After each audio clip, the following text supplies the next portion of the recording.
G'day. Thank you so much for being here. I'm glad you're here. Today, I am joined by Antonia Murphy. She is a New Zealand-based author, madam, and outspoken advocate for the rights and dignities of sex workers. In this conversation, we're going to explore the fascinating intersections of literature, advocacy, and the often misunderstood world of sex work. It's a brilliant chat. I learned a lot. In this chat, we also get into the broader idea of human connection, dignity, and the impact that modern technology is having on our intimate and our sexual relationships. Antonia's approach to her industry has always centered on consent, safety, professionalism, on challenging stereotypes, and doing all that while highlighting the complex relationship we have in our society between intimacy and pleasure and sometimes commerce. We discuss the importance of touch and intimacy for all people, including those with disabilities, and how stigma persists despite the legal status of the work that she does. Oh, and I learned a name for something that I have definitely experienced in the past. I learned the name for something called porn dick. You never know, you may have encountered a porn dick yourself in your travels. I will leave it to Antonia to explain. Enjoy the show. Thanks for coming. I'm glad you came. I'm thrilled to be here. How you doing? It's been a little exhausting, not going to lie. Lots of talking, lots of signing, lots of elevator pitching. Oh, okay. So what's the book about? Like that sort of thing? Yeah. It's about an author who goes to visit a journalist who hasn't done their research? So I usually walk in and I say, so I ran a feminist escort agency in rural New Zealand for 3 years, and we go from there. That's a pretty good line. That's a good opening line. That's a pretty good opening line. Nobody has yawned yet.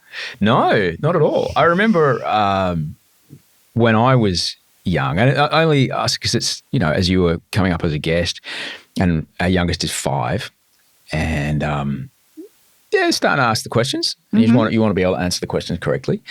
I remember the way my mum described sex work to me. Do you remember how it was described to you when you were little?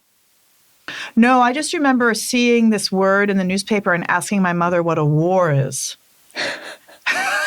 I didn't understand. So what's a war, and what did your mama say? I actually don't remember. No? I don't remember what her answer is, but I can certainly tell you what I told my daughter when she was 6 years old and asking me what the batch was, because kids at her little rural school in New Zealand were starting to talk. And she said, Mom, Paige's mummy says that you have a sex club where people do sexing. And I said, well, I run an escort agency, and it's where ladies dress up in beautiful outfits and give kisses and cuddles to men and play dress up. And she said, well, that doesn't sound so bad. And I said, no, it doesn't. Now she knows obviously more of the ins and outs, but my policy as a mom is I always answer the question that is asked. Yeah.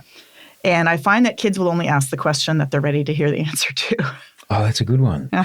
It is, referred to as the world's oldest profession. That's how I, when would you ask me what's the guest coming around today again? I said, oh, she's a lady that started a workplace for a very old profession. She went, oh, right, because Wolf was having breakfast. But the idea that it's criminal, at what point did the criminality of the idea that that's a bad thing show up? Well, to be honest, I don't know that I can speak to the history of it, far less to the history of it worldwide, because I think probably each country has their own timeline with this.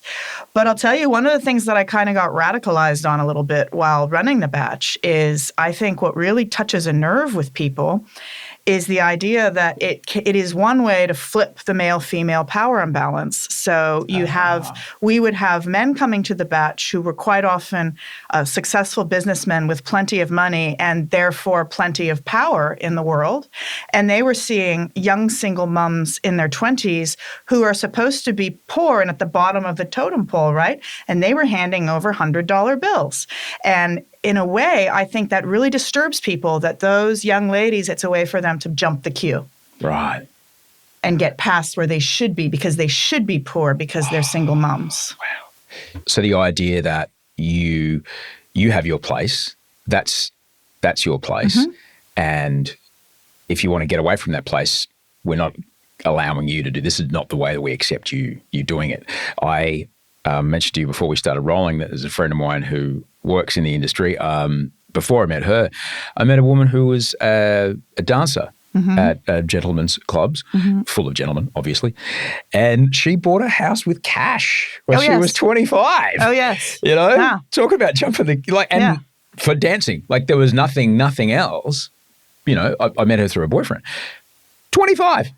And there's certain kinds of men and women, actually, that drives them crazy. It drives them crazy that a young woman should be able to access that kind of power. Wow. So you think it's more about the subverting of the power structure and the kind of traditional, for want of a better word, ascension pathway for women? Well, look, everybody longs for beautiful women. That is a source of great power for them. We tell stories about it. We sing songs about it. We use the power of female sexuality to sell everything from cars to perfumes to international holidays. And so everyone is making money off of it, except somehow we've collectively decided that the women themselves should not. And even if you look at, for example, porn actresses, very often they're not the ones who are making the money, certainly not now in the age of OnlyFans and when so much online is free. It's the directors and producers who are making the money. So yeah, I definitely think there's an element to which we want to keep women in their place. As far as if we want to talk about products, right? Or what's the Harvard Business School, the job to do? What's the job to do? Like, I need to get from here to there. I could ride a bicycle. I could buy a bicycle. That's the job to do. Or I could get an Uber or a cab. Like, the job to do is to get from here to there.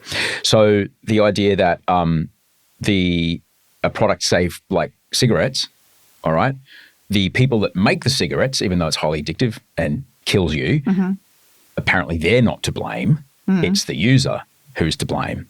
Yet when I remember I grew up in Queensland where sex work was very, very criminalised and, you know, there's a lot of corruption around it.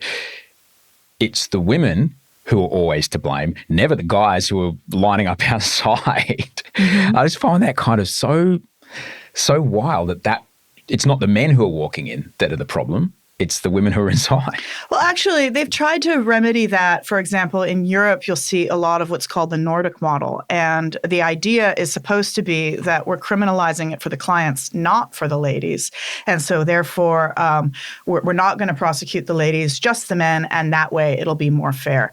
But actually, it doesn't end up working out that way because what happens is, well, first of all, a man who's worried about getting arrested, what's the first thing he's going to say? He's going to say, could we go to this sort of quiet, dark alleyway back here so that I won't get caught? And boom, right away the woman gets put into a dangerous position. Or, for example, she might be working out of her flat that she rents, and she is not the person committing the crimes, but because crimes are being committed in that space, her housing could be put in jeopardy and she could be kicked out.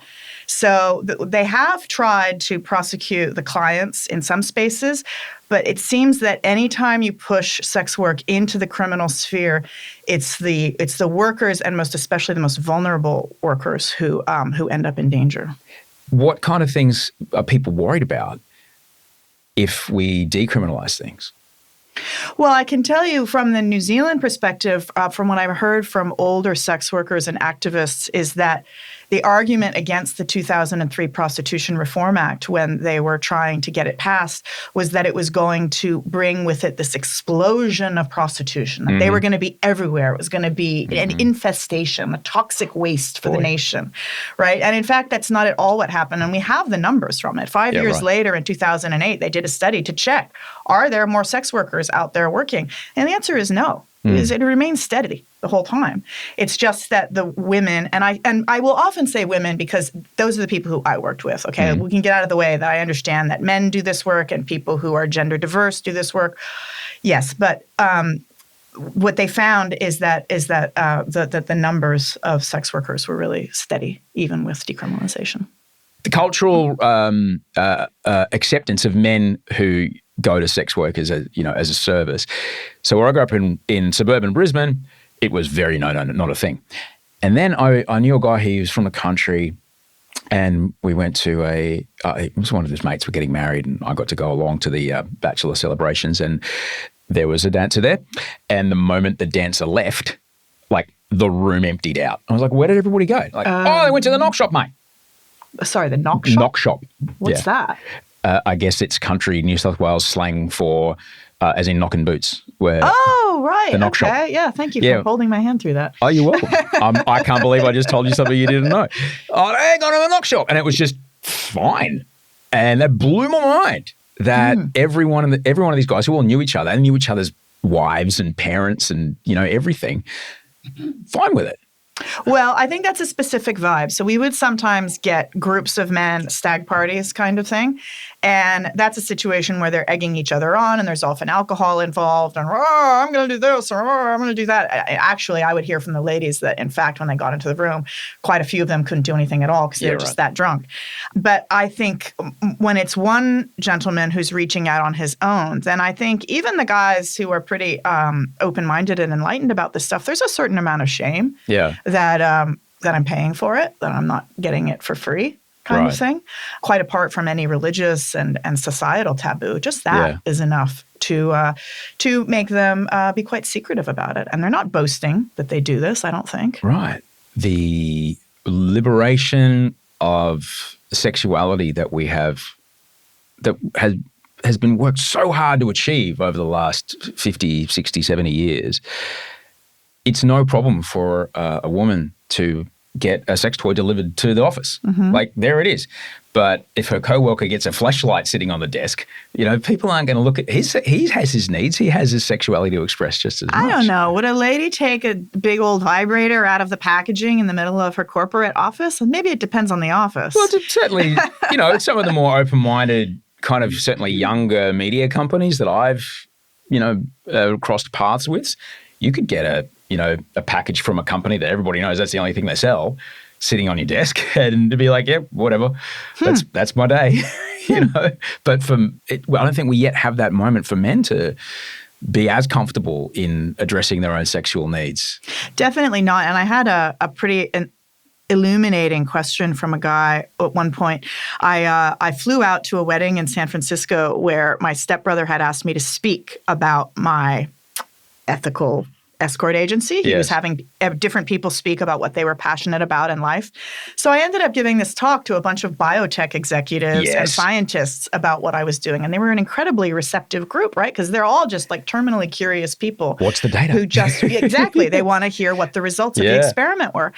And this gentleman came up to me afterwards, and I'm telling you, this guy was over 6 feet tall. He was some kind of a C-suite executive, a handsome guy, by all measures, just like a total success in life. And he sat down next to me and he said, very quietly, he said, I know you talked about like men who have disabilities or who are really obese or whatever coming to see you, but do you ever get normal guys coming in? And I said, yeah, most of them are normal. Like, honestly, it's also normal. It's like I'm selling bread and milk. Yeah, right. And I felt like he was palpably relieved. Wow. To think, oh, okay, maybe, and I think he was thinking maybe he might make a booking. Wow. Because, there's all sorts of reasons. It's not like he couldn't get a date, but very busy with a very demanding professional life. I don't know what was going on in his marriage. Not my business. But maybe he just had a physical desire that he needed to get handled, and he didn't want to feel ashamed about it. What do you think is the commonality between men who use sex work? I think, and not just men, I think human beings, especially now, are just starved for touch. Right. I think we are all stuck behind these screens all the time. And that, on top of the constant scrolling and everything virtual and AI this, and then especially people who work with technology and they're in front of their laptops all the time. I think at the end of the day, we're all human beings who need face-to-face presence and just touch. Like, literally, we had men who would come not for the sex. If there was any sex, there was very little. They would really treasure the cuddles. They wanted to have a long conversation. They wanted to cuddle and just sort of have an intimate touch experience that they just weren't getting. So it's not just that they weren't getting sex in their regular lives. No, literally nobody was touching them. I had a moment when I was, after I got divorced, I went through a really weird phase, and I hadn't touched or been touched anybody for a long time.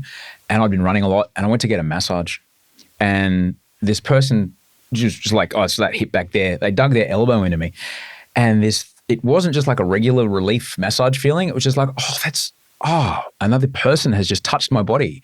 in nothing sexual at all. It was, regular kind of, sports massage place. And it really hit me. It's like, oh man, like I really miss someone's skin touching mine. Yeah. Not even in a sexual way. Yeah. There's an intimacy and a communication that happens between two people like that reassures, and it's such a salve so many things. Yeah. And I don't want to get too woo-woo about it, because that what you just said is very true and very real. And I think we saw it during the COVID epidemic, that we sort of worldwide went nuts because we were all stuck inside. So there is that genuine hunger for touch. There's also plenty of vulgar jerks who just want to get off, right? So we had some of both for sure. Yeah. When I remember listening to, as a mate, one of his coworkers, because media, we kept going, all right? And he said one of the younger people on their team, she said to him, I haven't legally hugged someone in 6 months. Legally hugged someone? Yeah, because in Melbourne there was extraordinary lockdowns. They were having illegal hugs. I haven't legally hugged someone in 6 months. God, that's sad. Yeah, isn't it? Yeah. Isn't it that people had their bubble person, but this person was breaking whatever laws were around, which, and it was how it was traumatic for people. You were a writer. When did you start thinking, like, I think this is a pathway? Well, I thought about it long before it became a pathway. I thought about it in my early 20s too, because I was in New York City and I was young and gorgeous and stick skinny, and I could have crushed it as an escort. But I think what turned me away from it in the end was just the knowledge that it was criminal. So if I got it, and New York was a lot rougher then, it was the crack years in the 90s, and just the knowledge that if I got into a dangerous situation, I couldn't call the cops, and if I did, like, I would be the one getting arrested. Yeah, man. But I do remember, like, I had a friend who was a stripper in New York, and she was an improvisational dancer, so she was making no money at that. But she worked 2 nights a week, and she funded her whole lifestyle in New York with that. So that all was kind of in the back of my mind when I came to New Zealand, and a few years later discovered that it was entirely decriminalized in that country. And that just blew my mind. I didn't know. I mean, I'd heard about, like, Amsterdam and the red light district, but I had a vague idea that there was still, like, registration that you had to go through and various legal hurdles. And in New Zealand, it's the same as selling a pizza. Wow. Yeah. I mean, not quite. You have to wear a condom and you have to be a legal New Zealand resident and so on, but pretty darn close. So I first investigated it when I found out about the law, and I thought at that time I was going to write a book about New Zealand. So I called a bunch of Auckland brothels, and one of them let me come in and talk to the ladies. And that was also eye-opening, because I thought I was going to go into a dark, seedy place, and the ladies were going to be sort of dodgy and shady, or possibly abused and victimized. And it was bright and full of sunshine and clean, and they were selling drinks, but I probably could have ordered a flat white. And the ladies were all lovely in their 20s, just normal people, dressed like I used to dress to go out on a Friday night. Like, it was just so not a big deal. Yeah. But they also weren't coming at me with some speech about how I find this work so empowering, because it isn't. It's a job, right? I mean, maybe some women find it empowering, but also some women find it a drag to get up and go to the office on a Monday morning. And that's really how they talked about it. And they said sometimes there's guys who are kind of sketchy, and this is what we do. We have a system here with an alarm and security that will come up. But also sometimes the guys are super hot. And so that made it a little more realistic. And you know how you sort of, you can start out with kind of a vague idea, and you find out a little more, and then it slowly starts to coalesce into, oh, this could be a thing that maybe I could do. So then fast forward another, 6 years, when my marriage fell apart and I had to figure out a way to make money, I thought this could be maybe a business that I could actually do.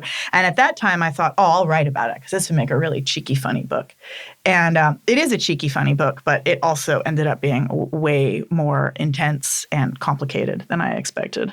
How do you even start? Is there a territory? Do you have to, go and see someone and go, hey, I'm thinking of opening up across town? Like, again, because it's not criminalized, people assume that, it's run by the gangs, you know, Yeah. there's going to be territory, there's going to be shakedowns. No, there isn't. If somebody tried to shake me down, it would be just like they were trying to shake down the local dairy. Got it. I would call the cops.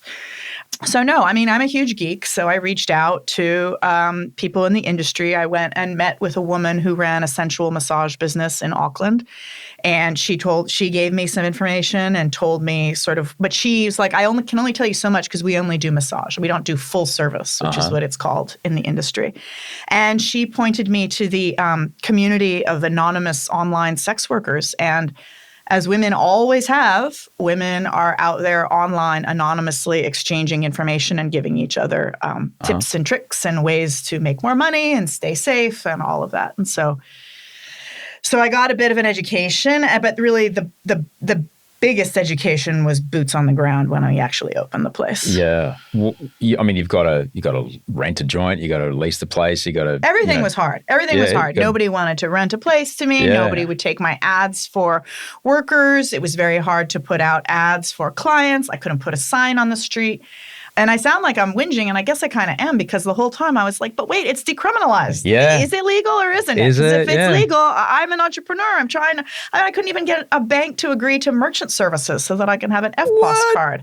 Yeah, because many of them have morality clauses where they won't extend those services to adult businesses. Oh, right. So that's the get out. Oh, sorry, we really can't help you there. What a drag. And I don't know I couldn't speak to the details, but a number of Kiwis have reacted to that with eyes rolling, saying, they've got their mitts in arms deals and in dodgy pharmaceutical industries that are addicting people to opiates. But what? They're not going to lend to a little brothel? Yeah. And I'm not even talking about lending. I'm talking about renting me an FPOS machine so I can run credit cards. So you could be just actually going to make you money. So people can tap and go, you get 1.4% or whatever on every go. Mm-hmm. Full service, there you go, 2.5 for Amex. I did eventually do it because I told the lady in the bank that I was running a temporary employment agency, which is not a lie. No. It was. And I gave her my company number, and I saw on her screen that it came up in the screen, brothel and massage, because I'd been nothing but totally honest with the government. And I don't know if she didn't see it or if she pretended not to see it, but she just kept chatting about the weather, and she put through my application. Oh, bless her. If then you got to go down to IKEA and, can I get like 8 double beds, please, and all the Allen keys in the world? Like the setup would be wild, man. Well, no, what I ended up doing was taking over the business lease on an 8-room motel. So a lot of that was taken care of. Whoa. But then, of course, I also had a motel to run, which had its own problems. There's always like discreet rear entrance. There's, were people trying to, I want to come, how do they make contact? Do they make a phone call? Like, how do people arrive? Oh, they made phone calls. Yeah. They would often try to text, but we really tried to speak to clients when they were new, because you can learn so much over the phone. Oh, yeah. Everything from cultural background to whether he was trying to push against our rules, which would be a big red flag, to whether he was just polite and respectful. It told us a lot. Yeah. And then as far as discreet entrance, because it was already a motel, and you could pull in, and the ones who are really nervous, we just could pull around this building and then no one can see your car from the street. Yeah, you don't want to be nervous in that situation. Plenty of them were. And I'll tell you, one of them, oh my God, this was such a cringe moment. But he was an American who, I think he was one of the sailors who was in town for the storm season. And he had set up an appointment and confirmed it by text on his mobile a couple days in advance. So we texted him on the day of the booking to let him know that he was confirmed for 2 p.m. or whatever it was. And he was set up on iMessage. So his wife got it on their family tablet. Back in the States? No, I think she was there in New Zealand. But I'll tell you, he got an earful. He called us angry as though it was our fault. And I was like, buddy, maybe don't set up family sharing if you're going to make a booking with an escort. Crikey. But that was the only time that happened. When you starting an ethical agency, what's the delineation between ethical and, I guess, not? as ethical as you are? Well, the center guiding light for us was always consent. So we never, well, first of all, the ladies told us when they were available. They told us what their boundaries and limits were in terms of what services they would offer, what kind of guys they would see, what kind not. Like, for example, some younger women didn't want to see super older clients, but also sometimes those boundaries become progressively clear as they moved ahead, like, oh, I can't handle that, or I'm very good with this kind of kink or fetish or whatever it might be. Anyway, so they would tell us when they were available. Clients would view photos online in which I had removed all identifying features. So no faces, no tattoos, no scars, anything like that. He would ask to make a booking with the lady, and then I would ring the lady if it was within her available hours and tell her everything I knew about the guy, if he was a new client from our conversation or if we'd seen him before from his notes. And she would make the call if she wanted to see him. Then she would come in and we provided we paid for all the advertising, we had the clothes and the heels all ready for them. And bearing in mind, in a lot of places, consent can be quite nuanced in ways that you wouldn't really expect. So in a lot of places, not only the lady has to pay for her own advertising and her own clothes, but often she's being charged a room fee. So when she comes in to work, she's already in debt to the agency, which kind of makes it more difficult to consent if you have to pay off that debt, right? Yeah. So there was never any debt of any kind with us. So the lady would come in early. She would lock herself in the service room, and the window was tinted so that she could see out, but the gent could not see in when he came up to the door. So then he would come up to the door and he would knock, and she would have a look out. And if she felt good about the situation, and also importantly in a small town, if she didn't know him, she would let him in. And then the booking would proceed. But even then, I told the ladies, if you don't feel comfortable at any time, you cut the booking short. And if clothing has been taken off, I will pay you out, even if he doesn't pay. Wow. So they always knew that if alarm bells started going off, they were still going to be able to pay that electrical bill that they were counting on or whatever it is. So that really is, I think, short form. I really like the idea, though, that even in the entire experience for the customer is the power is not with you the whole way. Like, or even to the point where, like, you're here, you've pulled your car around the back, we've got your details and everything else, but there's another stage where she will still decide whether or not this is going to happen for you. Just because you're here doesn't mean it's going to happen. Yeah, oh, absolutely. In fact, I had one lady who had the most eloquent thing. She said, oh, I don't sell sex. And I said, you don't? Well, how do you think of the work you do here? She said, well, I sell an opportunity. And if he's going to be polite and respectful, then I will consent to have sex with him. But he's only buying the opportunity. After that, it's my call. And I was like, girlfriend, you know what you're doing. That is so good. It's interesting. We speak today. There was a story about a hospitality business here, and there was staff that were put in fairly exploitative situations, and their money was dependent. Getting paid was dependent on, being involved in whatever drugs or whatever was going on. So what was going? They were being asked to participate in criminal activity, or what? Well, yeah. So essentially, it's a VIP room at a hospitality venue, and there were young ladies in there who wore very different clothes to the other ladies outside of this place, and they were bringing bottle service and stuff like that. But there was drugs and sex going on, and they witnessed to it or being invited to join in, or perhaps there was one story at the end of the night. The person who was paying them was like, you've got to do a line off my chest and tell me how much you're worth, and I'll pay you in cash. Oh, that's disgusting. Yeah, I know, right? And so I've kind of been thrown by that. Well, that's kind of a horrible example, but I'll tell you what that makes me think of. A lot of ladies now will talk about, I'll just go be a sugar baby. And there's this idea in the culture that you can get yourself a sugar daddy who is going to be a man with plenty of money, who's going to shower you with cash, and you won't even have to have sex with him. And oh, my dear, men are not going to, first of all, they're not going to shower you with cash, probably ever. Yeah. And if they are giving you any kind of a large quantity of money, there is definitely going to be sex involved. But what I find particularly perilous about there is that the rules are so nebulous, right? You don't know, it's not perfectly clear what arrangement you're getting into, what services you're offering for that price. and what he's giving you in return. So very often these sugar baby relationships should be like, oh, I just spent a long weekend with him. He took me out on holiday and I got to go on this free holiday and I got $500. And I'm like, wow, do you know what an escort as beautiful as you would charge for a 3-day, 3-night date? Yeah. Probably $10,000. Yeah. Yeah. And let's take it from there. The girlfriend experience. Or, that sort of because thing. it's not just the sex. You are a therapist. You are an actress. Yeah. You are really controlling the whole situation and making the man feel like the center of the universe for 3 days and 3 nights. Are you kidding me? Don't undersell yourself. Yeah.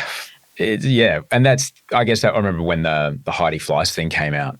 This is like 30 years ago, but I remember there was 2 lines, the Charlie Sheen line, which I'll get to, but she said, there's these young women, they're doing it anyway, but, they're not getting roles in films or whatever, and they're the same people that come to they're out there having sex with these guys, hoping to get cast in something, but the same guys come and see me, and they could be getting paid $5,000 a time. Right. And in fact, what I was hearing from a lot of the ladies who came and worked at the Batch is they weren't even getting promised movie roles. They're just out there on Tinder and Bumble having, as they said, bad sex for free. And a lot of the time, the guy didn't even buy dinner. So what am I getting out of this deal? And I'll tell you, Osher, I have heard that from more and more, especially young women. And when I tell them about this book, they're like, yeah, those dating apps, I'm done. I'm just done. No more. They just feel chewed up and spit out. After I got divorced, I spent about 9 months on Tinder, and it was terrible. Yeah. It was absolutely terrible, because I'm sober by this point, and I very mindfully being very different about the way I was, connecting with people on an emotional level. And teenage me is like, when did you become afraid of just transactional physicality? What's going on with you? But someone told me, men use these dating apps when they're horny. Women use these dating apps when they're lonely. Oh, wow. And right. And that men use love to get sex and women use sex to get love. That's another version of that. Okay. And then years later, I'm working in the dating reality space, and I've met guys who are like 28 and they've never introduced a woman to their parents, not once. Hot dudes who just have sex all the time, but it's this endless stream of like 6-week, 7-week, 10-week kind of relationships. And the women are finding themselves adapting the way they connect with people to match that, just because they want to meet people, but if they don't, they're not going to get any kind of intimacy that they're searching for. And I wonder what that's doing to us. We're men who will, as you mentioned, they're buying the opportunity, right? They're paying for the opportunity. But men, they got no chat. They can't talk. They never learn about themselves, because for the parts of, a woman's body to be ready for sex, you have to not make her pissed off in the previous 4 couple hours, Yeah. And also, from what I hear, they're often bad at sex. Well, yeah. Because a lot of these, the younger gents are learning about sex from porn. And they think all they need to do is flip her legs over her head and go at it, and she's going to have 9 screaming orgasms. Yeah. And it's just not on. And so what we would get a lot of the time is, a guy would make contact in his 50s or 60s, and I'd offer him to whichever ladies were available, and ladies in their 20s would be like, oh, I don't know, that's really old. He's going to smell like old man. Oh, I don't know. And then they'd come down and they'd be like, I just had the best shag of my life. Yeah, right. or I didn't even shag him, but I just got the best head of my life. I had 3 orgasms and I got paid for it. I can't believe I got paid for that. Or they're just like, I can't believe how courtly he was. Yeah. Like, he treated me. He held the towel up when I got out of the shower and he dried me. And they're like, men these days have no respect. I don't know what kids these days are doing, Osher, I'll tell you. Well, not learning that kind of stuff, because all those things you just described were a part of the things that, as a young man, you learn are a part of getting to this point. You got to have some game, right? You've got to have some game. You've got to have some chat. You've got to be okay and read the room and understand, maybe she's not into that tonight. Learning along the way and being mindful and Yeah. That's true. It went both ways too. So we would often have guys ask, well, who's the youngest girl you have on today? Or has she seen anyone before me today? Which was a particularly yucky one. But sometimes I would say, oh, we only, I would never say we only, but I would say this one who is 23 is not available. This lady is in her 40s, but I think you'll find she's incredibly fit and a really wonderful human being. And I hope you'll give it a shot, try it out.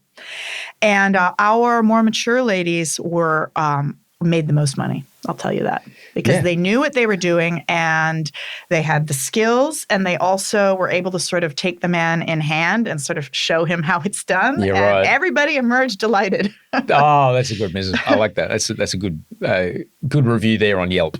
Yeah. No, yeah. The lady who made the most money at our agency was 50 years old, and she only came in one day a week. And she had a number of regulars, mostly elderly men who booked for 2 and 3 hours at a time. Yeah. Very little sex, a lot of talk, a lot of chat. There might have been some cups of tea. And she left for the day with $1,000 in just her base fees. And I don't even have any idea what she was charging in extras and tips. Wow. So. Intimacy and pleasure we need it as a human, as part of our functioning. Like, we don't digest properly if we don't move around. We're designed to move. Our muscles inside our bodies do some of the work, most of it, but we actually have to get up and sit down a lot to get all the, everything worked through us. Similarly, there's got to be things that only happen when we are in those connecting moments with another person, these kind of non-verbal things. And as long as there's consent around, paying for it shouldn't really change that. Yeah, and I think there's just so much hypocrisy in the judgment, right? Because I was aware that plenty of people didn't agree with what we were doing and were judgmental about it. And yet here I was in a town of 80,000 people, and I had 3,000 contacts in my professional phone. So you do the maths, right? Like half of those are male, and of those males, like a good 10,000 are going to be children, right? So I had maybe 10% of the adult male population in my phone. So I think a lot of people agreed with what you just said. They're just not going to admit it in public. The shame factor is such a useless, it's just a useless thing to peddle around. It just causes so many problems, because when the shame is there, things get caught up into a boiling point. And that's, I don't know, I want to speak for everyone, but I can see how if enough shame builds up, yet you still need some sort of release, you're going to possibly make a choice that is bad for you, bad for somebody else. I want to avoid the idea that is out there in the culture that sex workers are going to absorb the rapey guys, right? Because I think that rape has more to do with violence and a twisted way of looking at the world, and less to do with sexual deprivation, right? So I think men who are very frustrated, to be honest, I think they're more likely to fall into depression. It's not necessarily going to make them violent. We had men who came and saw us who had not had sexual contact or touch of any kind for, 10, 15 years. And they hadn't gone out and become rapists. They'd just become sad. And they were so happy to have found us and to find a place, because if we're going to talk about the men, let's also talk about what that experience is. At a lot of places you go in and it's just kind of like this greasy bar scene, and ladies lined up in kind of this janky lingerie, and then you have to go to this depressing room with maybe there's a vinyl couch that gets wiped off between bookings. I mean, the whole thing is really set up to make you feel horrible about yourself. And so what we offered was a place where a lady who was healthy and happy to be there and not on drugs greeted you and gave you a complimentary beverage, and she was not in her underwear. She was dressed as you would dress on a date.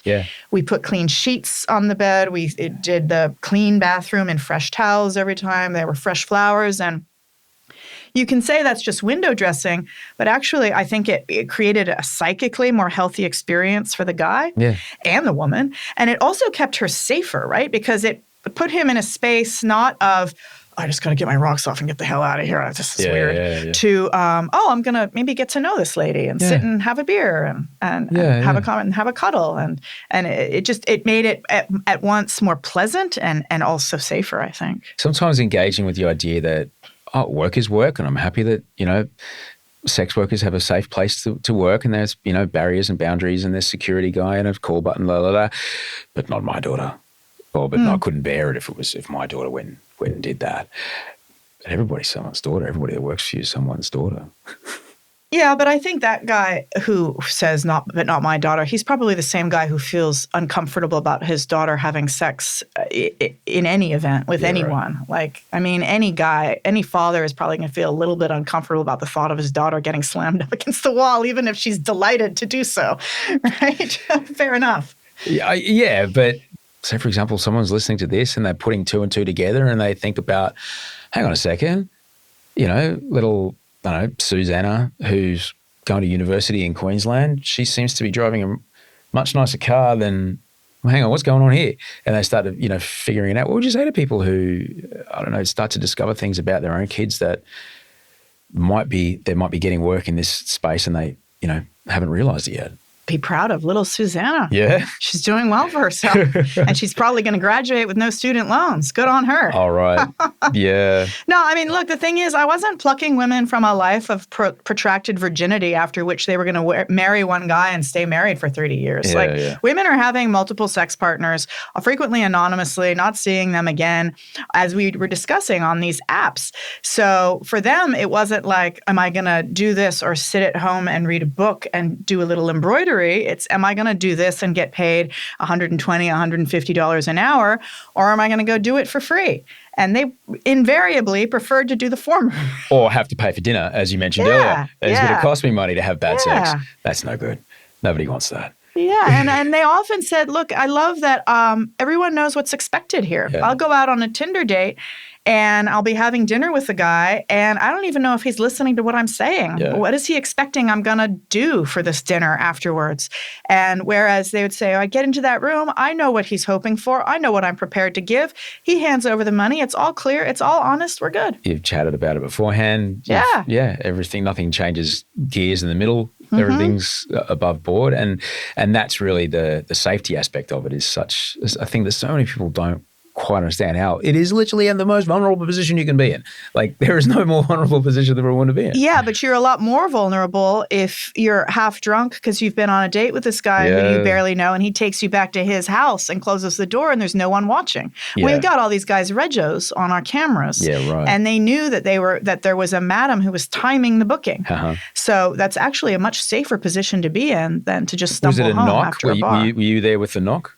Oh, yeah, 100%. So if she needed to come out, like I had a timer set. If she wasn't out within a couple of minutes of that time, I was calling. And if she didn't pick up, I was pounding on the door. But I think like maybe only a couple of times did I need to pound. Wow. And at least once it was, oh, my God, we were having such a good time. I'm sorry. We'll be right out. Yeah. Because you are significantly taller than me. You're a no-nonsense kind of person, and I can understand how there's a tone in your voice that doesn't mess around when you need it. I think I also cultivated. I mean, I've always been tall and strong, but I think I cultivated a real no bullshit persona as a madam, right? Because I had to. Yeah, but that makes people want to come work for you too. Because then they feel safe. Yeah. Yeah. Mm-hmm. And then they feel safe. As you mentioned, earlier you were talking to your daughter about what it is Mum does it, but your family is quite large now. Was it 6? At one point, there was 6 children between the two of us, but 2 of those young ladies have now grown up. So, wow. And my eldest son unfortunately died. Oh, yeah. So it's a lot calmer at the house these days. I'm sorry to hear that. Well, thank you for saying that. He had quite profound disabilities. So in a way, it sounds weird to say it, but it was easier for him than it might have been to grow up that way. Far out. You'd have a lot of empathy, I guess, for people who did have disabilities who are coming to you, and the people that cared for them, who wanted to see their sons, their daughters, being nurtured, being nourished. I feel quite ferociously about that, because there was a moment when, as we were coming to terms with quite how profoundly disabled Silas was, there's a moment as a parent when you realize he's never going to have a profession. He may never be verbal. He's never going to have the experience of falling in love. Yeah. But I would have wanted him to have the experience of touch. Yeah. And there's only one way that was ever going to happen. Yeah. And I would have done it even in a criminalized environment. I've just made it happen. But I think it's so important for it to be available and to because it was decriminalized, caregivers who would contact us, they could ask us all the questions. Yeah, they right. didn't need to be furtive and sneaky about it. Yeah. They could say, this is what my person is dealing with. What do your ladies offer? Can we match them with somebody who is going to be comfortable so there's no shame? And we could be quite open about it, which is so important. Just a bit of my background. I sat on the board of Sane Australia, which was Australia's oldest mental health charity. It was an acronym, came up in the 80s. Schizophrenia ain't national emergency. It was right when the big antipsychotic drugs were showing up and they were closing big institutions, and suddenly there's people in the community that weren't previously in the community. And so it was just trying to figure, and they're terrible, a lot of stigma, huge amounts of stigma. So I'm very aware of like how things like the NDIS, which is an incredible thing our country has, the role that can play in giving someone dignity, agency, freeing up someone who's caring for another person. So not just, so there's a person with a disability, but there's also the people that care for them that have to say goodbye to their career sometimes. It's an incredible thing. And a couple months ago, there was a question about sex work on the NDIS. Oh, yes, I've heard about this. Yeah. Mm-hmm. And the idea that they're no longer going to be able to pay for sex work, and people are like, oh, they shouldn't be paid for that. But say there's people listening who, might be, I don't know, feeling a bit funny in the tummy about the NDIS and about sex work being on the NDIS. What would you say to people about why sex work needs to be on the NDIS? Well, I guess my first thing would be to ask them, if they were in front of me, or to have them ask themselves, what is it that is so disturbing to you about it being paid for? What is it? Do you think that sex is not important or not necessary? I mean, it's okay to help people with their grocery bills, right? And to have access to clean water. How would you feel with a life with no touch ever? But I guess it's the sexual touch, right? Like they wouldn't have a problem with this person getting a pat on the shoulder from a nurse. Yeah. But it's even more, and it's not the intimate touch, because I'll tell you, like when people are bedridden, nurses need to come in and wash their most private bits and even sometimes like get up in there in ways that even a husband and wife might not do. Yeah. So it's really specifically the sexual touch towards orgasm, which is terrifying, and people don't think the government should be involved in that. I don't know, but the government has the right to really to even to kill you or to tell you to kill in a war situation. So why do you put that line there? Yeah. And I suspect it comes down to how we feel about sex in our own lives, that it's something naughty, or it's a guilty pleasure. You're human. You're a person. You're smart. You're funny. You've been to university. You got a job. You're just as switched on as everybody else. You want that touch as well. Mm-hmm. When sex workers start to, I'm assuming these people show up to see you. They've never had sex with a disabled person. How do you navigate helping people? This is the client that's come today. This is the client that's here. Oh, that was never an issue. No? I worked out by the numbers at one point that 65% of the ladies who worked with us were either current or former nurses, or women who'd worked in hospice care or caregiving of some kind. It's a very nurturing role. So sure, there were some girls who are more like party girls who I wouldn't put a person with disabilities with, but I had always a heap of nurses who would be more than happy to see them, and actually often found it fascinating. And one lady even who saw a gent who came to us who was afflicted with a number of disabilities, including he was somewhere on the spectrum. She finished her booking in tears. And I said, oh my God, what happened? Was he horrible? And she said, he was so true and so real. She said that was the most incredible experience. I felt awful taking his money. Wow. So they not only were they happy to do it, they often found it quite meaningful. There was a time when there was no ramps. There was no forget about it. Like if you had a disability, if you needed a chair to get around, if you had a neurodivergent, you just weren't in society. And then through the 70s and 80s, it sort of happened more and more and more. But it's still kind of like, yeah, we're cool here, but let's not talk about your sexuality, or let's not even put that on the table.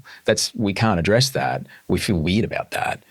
It doesn't seem very fair or, any kind of dignity or agency at all. Well, I think it's a little hangover from Christian Puritanism, sort of this idea that we'll take pity on the weak and the wounded and sort of get you to baseline, allow you to get down that ramp to get to the grocery store, but pleasure is not prioritized. Huh.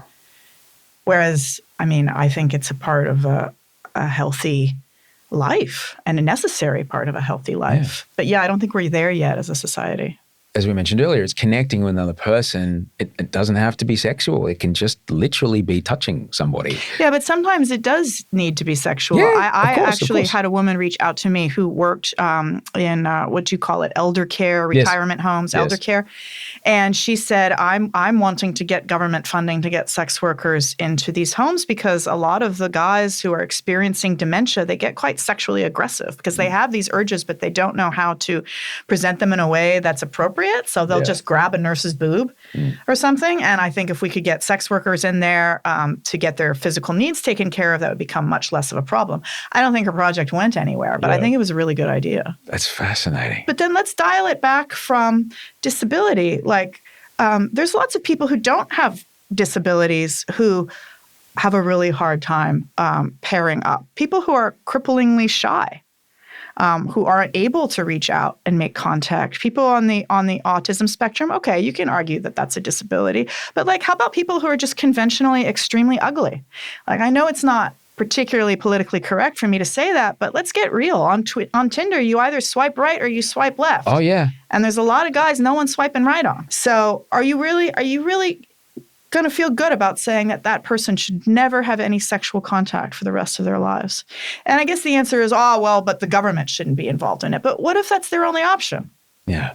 What is the alternative? That we ostracize this guy? That we kind of drive this person, other this person, further and further away into an out group? I mean, when I think about men in Australia right now, so this thing the other day about they ran a poll on asking Australians who you'd vote for, Harris or Trump. By the time this airs, we will know who the Americans voted for. But Australia kind of mimics the numbers in the States in that it was men who gravitated towards this guy, particularly men who feel they're being left behind, that they're being left out, that they are not allowed to be the men they feel they are, and that it's they're getting too woke and all this kind of stuff. So what do we get if we push these guys away? Well, I think realistically what we get is we push them more towards porn. And I don't have a problem with porn writ large, but I do think it concerns me that everyone has a 24/7 porn factory in their back pocket. And what I was seeing, as I talked about earlier from the women, about how it's impacting the way that men are able to connect with them, both physically and in terms of chat in a booking. We're no longer connecting with people one-on-one. And if we push men towards porn, well, I mean, you know what you see there. Use what you need to get off. But if that's all you have, then sex no longer becomes about human contact and intimacy. It becomes about watching men do things to women instead of people doing things together, which is hopefully what sex should be all about, right? So for me, in my book, that's much less healthy than having a consenting adult sex worker come in and treat you with kindness. When I was finishing high school, they had, a couple, in the last week, they had some people come and talk to us. And there was one kind of vague, I went to an all-boys Catholic school. It left me with some very weird views on women. It took me a long time to undo. I wasn't a fan of it. But there was a guy that came and talked about consent and stuff like this. If, say, for example, you get invited and you're there to speak to a bunch of guys who are 17 in Queensland, 18 in New South Wales, about to head out into the world, what would you tell them about women, about sex, about porn? Wow, that's a big question. Well, the best comparison that I've heard, I think originally it came from Dan Savage, who I'm a big fan of from going way back, is that porn is to sex like watching an action movie is to driving. Right? Like if you're watching a high-speed car chase on a highway where things are blowing up left and right, that's exciting, right? But that's not really how it goes. And if you train yourself to where that's the only way you can think about driving, you're gonna be operating a dangerous vehicle when you actually get behind the wheel. You might get where you want to go, but you might cause some problems along the way. Yeah, and the problems are not just in your communication with women, because the other problem that we saw with a lot of the guys who had watched a lot of porn when they came to see us is that they couldn't achieve orgasm through sex. They had to pull out and masturbate to achieve orgasm because they were so used to wanking it in front of porn. They had to touch themselves in this very specific way in order to get there. I mean, in the industry, we just called it porn dick. He's got porn dick. That's why he has to get himself off. And so do you really want to be in a position where you're not able to orgasm with a beautiful woman who's right there in front of you? I mean, how lonely. And how does it make her feel if she cannot get you where you want to go? Not great. No, it's, wow, porn dick. Yeah. Nobody wants porn dick. But again, it comes down to communication, because what's the best way to have great sex with a real human being in front of you is to communicate, what's working for you, what's working for me, what can we do together? Let's try that. That was ridiculous. Oh my God, that didn't work. Let's try this other thing. And so you have to have these uncomfortable conversations. You have to talk to the lady like, maybe this move that you thought was just the bomb is really not doing it for her. And if you're not used to having uncomfortable conversations, because as soon as it gets uncomfortable, you pull out that phone, it's going to be really hard to do it when you're naked in the bedroom. So I think it comes down to communication. And I think we've been running an unregulated experiment on young people's brains for the past 15 years. Yeah. And we're just now starting to come to terms with how damaging it's been. That there are effects that you're describing is wild. Like there's so many studies.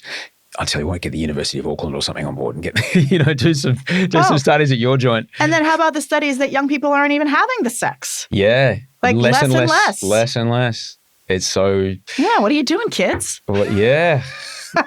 Well, yeah, there's a lot more to be gained than just having that thing happening in your body.